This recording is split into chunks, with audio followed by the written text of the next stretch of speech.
This is the end of the beginning. Welcome to today's show.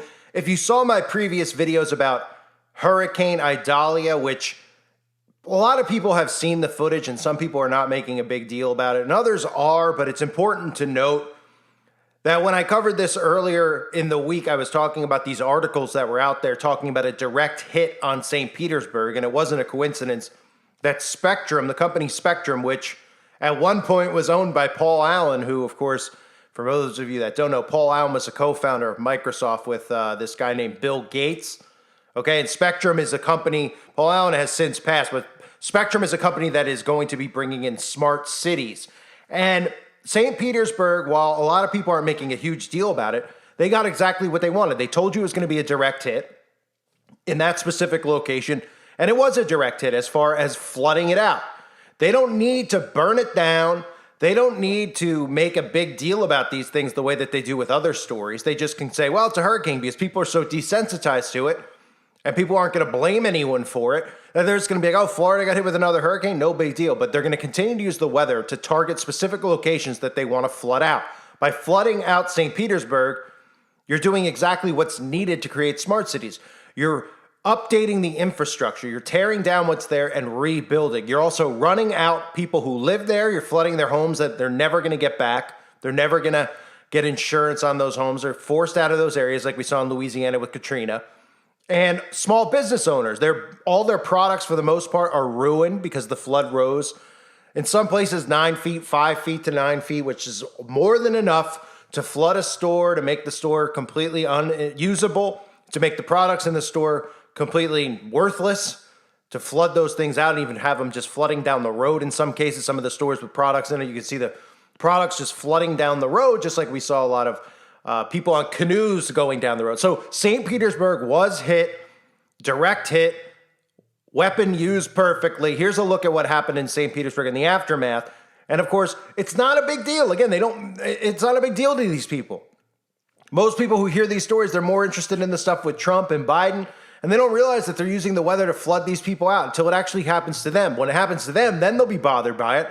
Look at the poor people over in Maui. No one's making a big deal about it except some of us here on YouTube and some people on Twitter or TikTok or wherever who are showing what's actually occurred over there. But the government and the mainstream media in America don't talk about it. Why? Because they don't want you to become suspicious about it. Just like with these hurricanes, they desensitize everybody to the fact that, oh, hurricane. Now people aren't even fazed by hurricanes anymore. Like, oh, another hurricane in Florida? Oh, haven't heard that before. And they don't blink. And then you show them stuff like, yeah, that doesn't look as crazy as what happened previous years or what happened in Katrina. So then they just are like, oh, it wasn't as bad as it looked. Well, it doesn't need to be bad visually to you. You know, you could say, well, I've seen flooding before, so what's the big deal? Oh, flooding up to a stop sign? The whole point is that they're using this to flood these zones out, flood these areas out so that they can rebuild the infrastructure. Take a look at the flooding in St. Petersburg. We've got some breaking news out of St. Petersburg, Florida. That's just about half an hour's drive from Tampa. Officials now say that their fire team has rescued more than 75 people. Remember, the warning was if you're in one of those zones that was prone to flooding, get out, but not everybody does.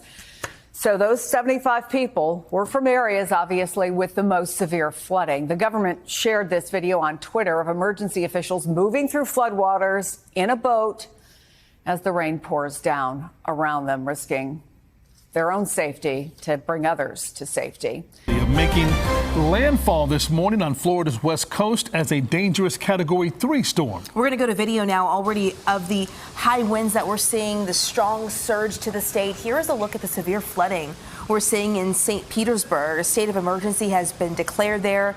Warnings are in place and evacuation orders issued, which at this point really is too late if you're already in that storm. Guys, and we just got a breaking email from the Pinellas County Sheriff's Office that the bridges to most of these barrier islands are closed. And guess what? We're going to show you why right here. This flooding, this road is virtually impassable. And I'm going to have Todd zoom up there. Okay, we have a car. Yeah, that's what's happening. So this car up here, it's an SUV. They tried to drive through this road and they got stuck, and we aren't quite sure if they can't back up or what. And at first their lights kept going on and off, and now we're hearing the horn honking, so I'm guessing the water is impacting their car. It kind of seems like the car is going haywire because we can hear it honking. The lights are turning on and off, especially they're alternating which lights turning on and off. Here's the issue. We just saw Pinellas County Sheriff's Office. They were at the St. Pete Beach area, and they actually all had to go. They had to come on this side because they said it's no longer safe. The water had come up too high. And they also said they're now starting to get a lot of calls for people wanting rescued because the water's coming up too fast. And they're having to tell these people, we can't come right now because the conditions aren't safe. This area is under a mandatory evacuation, and this is why. And it's probably going to get worse. It's projected this area could get 4 to 6 feet storm surge, and that's not going to happen until tomorrow around high tide, which is scheduled around 11:30 in the morning. That's a few hours. I keep saying tomorrow. I'm so sorry. It's a few hours from now. The problem is this water, it's already prone to flooding here, and that's why they're saying widespread coastal flooding, because this water has not gone anywhere. People are walking through here. It's up to your waist. And seeing this car, I mean, it's hard to see because they're stuck there, but this is why you don't drive through this. I'm going to send it back to you guys. Yeah. So again, like that article said, St. Petersburg looking like a direct hit. It's all in the wording of these articles. They program you this way. They're telling you that they were a direct hit, right? People are like, oh, a direct hit because they could forecast the weather and exactly where it's going to go, even though a lot of the times they're wrong. They tell you you're going to get a blizzard and you're not. They tell you that this is going to be a category 4 and it wasn't, but it still did the job. The whole purpose and the whole job of it was to hit the area and flood it the best they can, and then to hit it with the rising tides afterward, the storm surge afterwards, which again is something that really floods it out. But if people don't see places on fire, if they don't see chaos going on in the streets, and again, even something like this, if it happened in your own town, you'd be like, whoa, what is going on? Flooding down the road. But when you see it on TV, people just go, what's the big deal? So they're able to do what they want with these control weather patterns to bring in what they want, right? Because the people weren't going to go along with these smart cities. And again, for people that don't know, listen to some of the stuff that Spectrum has put out there in the past. And they talk about 5G and they're like, eventually when we get 5G, well, now they have 6G rolling in. But they talk about how everything in these cities has to be connected. And the only way they're going to be connected is if the infrastructure is completely destroyed and rebuilt. You know, they're not going to go into some old building that was made in the 1950s and be able to make it Wi-Fi compatible without tearing everything down. So they do it this way. They wipe it all out. They call it bagel lightning in a sense, in some cases, right? Because for them, the insurance will cover the rebuild of the structures of the apartment buildings, et cetera.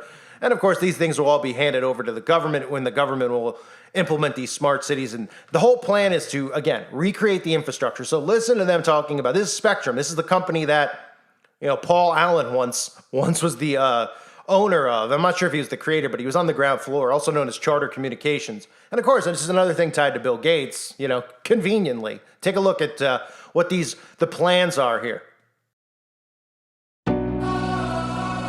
At Spectrum, a smart city leverages technology and the Spectrum network to allow data collected from the sensors to be analyzed in near real time for the benefit of the city, the citizens, and all whom visit. Imagine all of this information at your fingertips. Spectrum Smart Cities is excited to announce the release of our greatest tool yet, Spectrum IoT Insights. Every city has the potential to be a smart city. There are 4 key components when planning your smart city. Leveraging the Spectrum network that can support any smart city project, connecting devices and sensors to the network to allow for data collection, a platform to ingest the data, allowing for analytics on a single pane of glass, using both historical and real-time inputs, and interfaces to allow for data visualization on any device. While every component is key to the smart city success, a data analytics platform is what makes a city smart. Cities are using the collected data to assist with improving city services, focusing on transit, transportation and Vision Zero initiatives, updating city infrastructure, or keeping citizens safe. Regardless of the initiative, analytics is at the heart of any smart city. Spectrum IoT Insights is deployed to all Spectrum Smart City engagements and provides data flexibility to customize your view, import historical, and integrate multiple disparate sources. Every Spectrum Smart City is a collaboration between Spectrum, our partners, and you. Contact us directly to continue the conversation about tangible benefits for your city at spectrumsmartcities.com.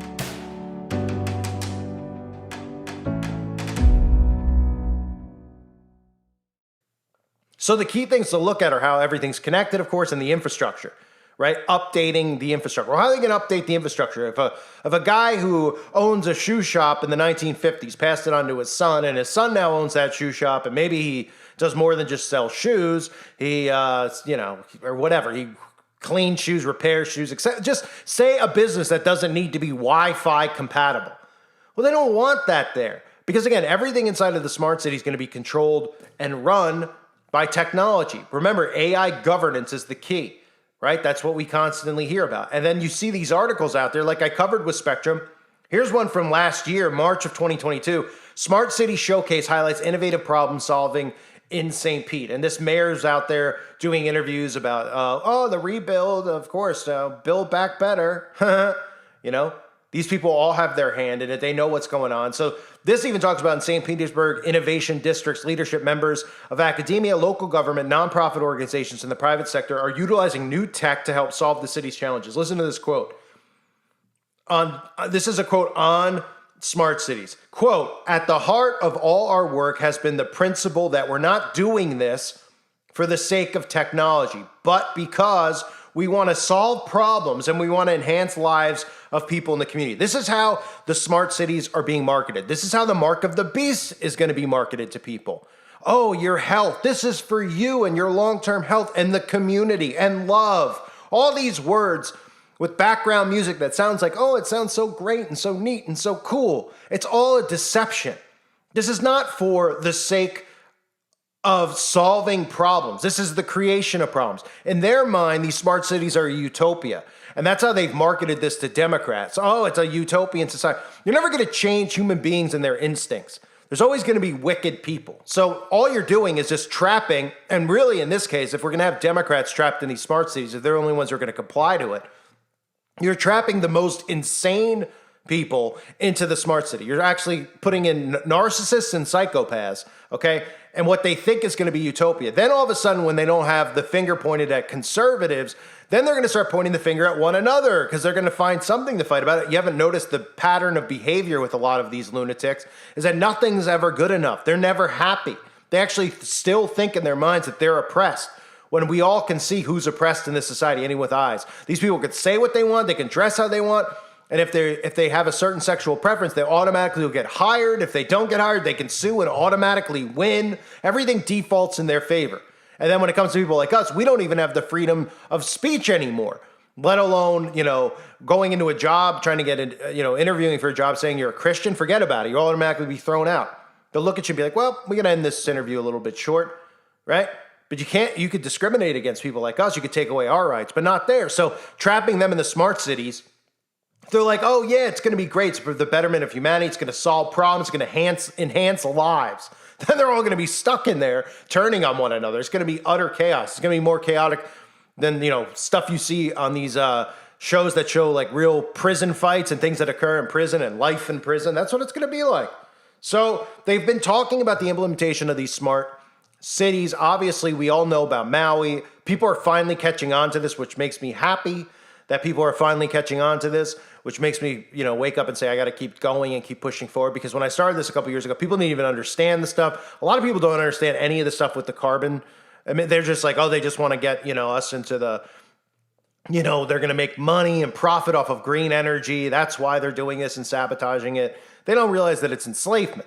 And people need to get aware of that. I know, like, talking about climate, it's kind of a boring topic in a sense. People are more excited talking about other stuff. If I cover stuff like music videos that are covered in gore, the devil worship, people see more interest in that. But this is the enslavement system. This is the New World Order. It's all behind the boogeyman of climate change and weather manipulation.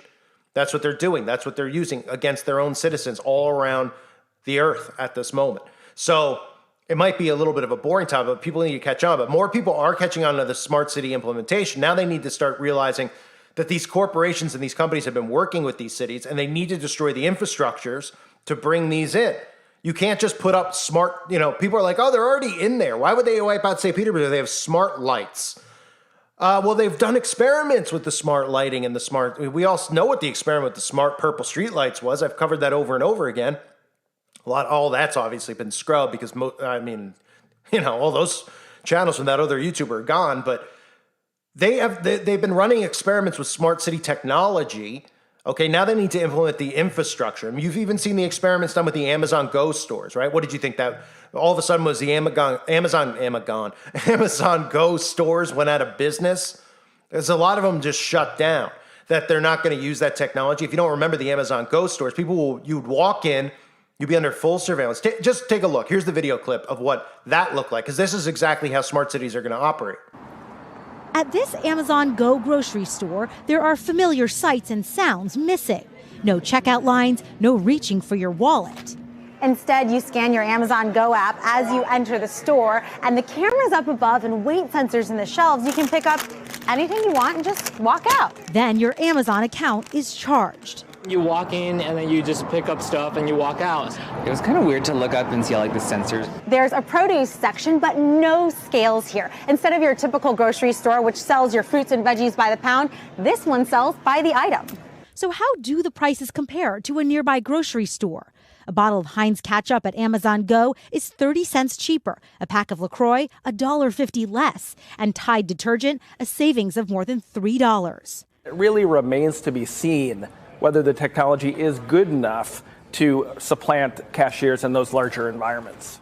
That doesn't sit well with a major labor union firing back and calling Amazon a clear and present danger to millions of good jobs. The retail giant says it's both incorrect and misleading to suggest that Amazon destroys jobs, adding that its jobs come with great compensation and benefits. Retail analysts expect to eventually see this checkout-less technology at Whole Foods, owned by Amazon, and 7-Eleven is already testing a similar concept at its Texas headquarters. This as more stores cash in on a cashier-free future. Jolene Kent, NBC News, Seattle. So inside of these smart cities, you'll have stores like that, but they started shutting those down. Why? Because it's not going to be called an Amazon Go store. All the stores are going to be like that. You're going to walk in and walk out. Okay, you're going to be the thing that gets scanned. Everything's going to be in your body. Your ID, your wallet, your passport, everything. Your status as far as magic potions, everything will be in you in your genetic code. That's just why they want to alter that, which I can't talk about here on YouTube. I talk about that over on the website, uprisingrevival.com, because I can't talk about it here. People are like, you're just doing it over there instead of here because you want to make money. You know, $2.99, I'm really making money. $2.99 is to keep trolls out and to keep the website actually running and functioning so I can upload an unlimited amount of content over there. Okay? I'll guarantee you if I discuss those things here that I will be thrown off. And another YouTuber I know has made so many channels that it's so time consuming to do it that it just is stuff that has to be talked about over there. So again, it's about you being connected to the city being able to monitor you. Surveillance is 24/7. It's 1984. Okay? So now the people are waking up to the smart city. They have to realize it's AI governance. And this does direct right back to the World Economic Forum and all of these people. But remember, all the world leaders who are in place are all in bed with the World Economic Forum. Donald Trump's been there. You didn't see him there going against the globalists, right? But of course, everyone will believe that he's not. Oh yeah, he was only the guy who rolled in the mandates and all that other stuff in the beginning, with the diapers on the face. So again, that's other stuff for the website. But we know that this is what they need to implement. So again, remember this when it comes to the smart cities. They can't just go, hey, we're going to make a smart city in Houston. We're going to make a smart city here. They have to destroy it. So these are the ways that they're going to destroy it. They're going to destroy the infrastructure, whether it's through weaponized weather or whether it's through chaotic crime that's being allowed and enabled by our government. These are agents, and then other people are just being provoked into doing and committing crimes because the media is telling them they can get away with it. So it's destroying the infrastructure, allowing the homeless people to run amok, right? Allowing them to put tents up on streets so that businesses fail and people who live there want to leave. Done by design. So they're using all these different methods, including even we saw in San Francisco, Philadelphia, people are injecting themselves in the streets. This would never be allowed in any time period in the history of humanity. That we're allowing these people. The cops will come and arrest the person. They're doing it right in front of kids, right in front of families. They're letting it happen. They're destroying infrastructure every way they can so they can bring in their AI governance. So St. Petersburg was a target. They told you it was a target, and then they hit it because that's how they work. Reminder again, check out their website, uprisingrevival.com if you haven't yet. Very important you do so. At the very least, make sure you click on free videos. And my other channels are linked below. Please subscribe to those now. It's very important that you do that if you haven't yet. I need more people over on those channels so that those channels can grow and build out And again, so we don't lose touch with one another, if you like this content and you enjoy watching it every day, because I upload pretty much every single day, definitely make sure you sub to those channels, because a strike, I won't be able to upload for 2 weeks, and then one more and I'll be gone. So you'll lose touch with me, which has happened over and over again to another YouTuber I know.